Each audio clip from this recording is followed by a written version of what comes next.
Bonsoir et bienvenue dans votre édition Côte d'Opale. Au programme de ce journal, festival jeunesse au centre Gérard Philippe de Calais, des pestacles proposés jusqu'au 1er mars, mais pas seulement. Nous avons suivi un atelier dirigé par l'illustrateur Christian Volz. Mais pour commencer, nous sommes à Onscott, où la question du financement des travaux de l'hôtel de ville se trouve boostée par le loto du patrimoine.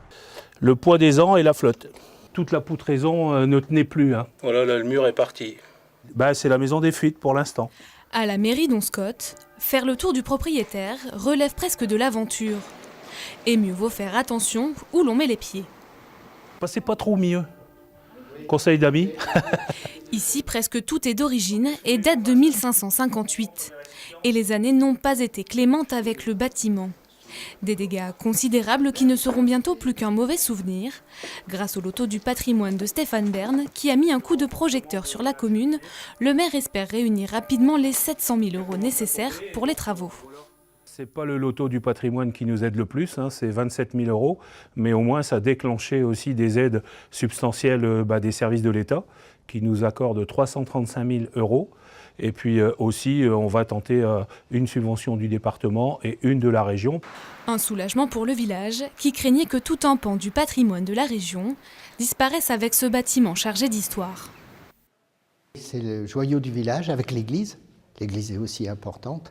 Et puis l'histoire, parce que l'hôtel de ville d'Onscott est véritablement un des hôtels de ville les plus anciens de toute la Flandre. Pierre blanche, poutres, plancher d'un seul tenant. C'est vraiment un patrimoine important.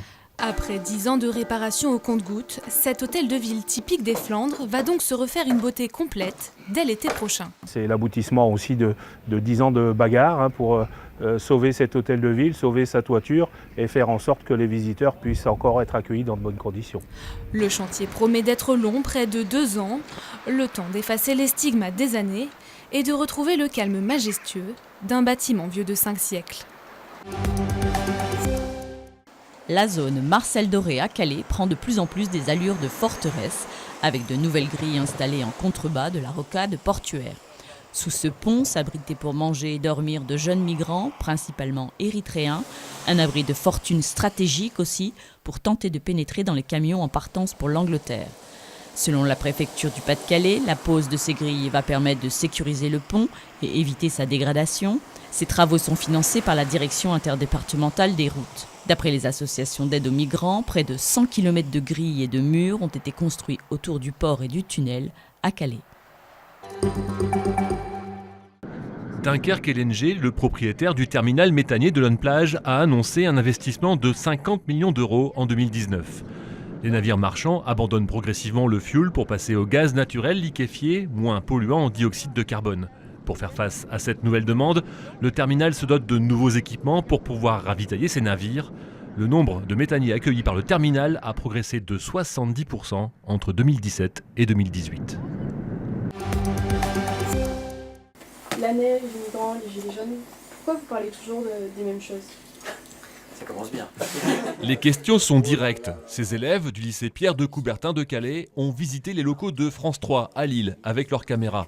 Leur ville de Calais est régulièrement sous le feu de l'actualité et des médias, alors ils ont voulu comprendre comment fonctionnent les rédactions. Leur documentaire servira d'outil d'éducation aux médias pour d'autres élèves. Après France 3, ces lycéens iront visiter notamment les rédactions de France Info et Libération. Leur histoire, ils seront nos invités. La semaine de l'Olympisme et du Paralympisme Paris 2024 a trouvé écho au Touquet à travers 2 jours de rencontres sportives, golf, équitation, natation et tennis. Des épreuves ouvertes aux collégiens du secteur, membres de l'ERSS. L'école de réussite sportive et scolaire, depuis plusieurs années, permet la pratique gratuite dans les établissements de ces disciplines parfois trop réservées. Présent sur l'événement, un médaillé d'or paralympique. Parler de la semaine olympique et paralympique, c'est parler des valeurs du sport et parler des valeurs du handicap, de la réussite, de dire qu'on peut réaliser son rêve malgré tout ce qui nous arrive dans la vie. Et moi, mon rêve, c'était d'être champion olympique. Finalement, je serais devenu champion paralympique. Et c'est ça que je veux partager avec les jeunes. Des jeunes qui seront peut-être sur les podiums en 2024.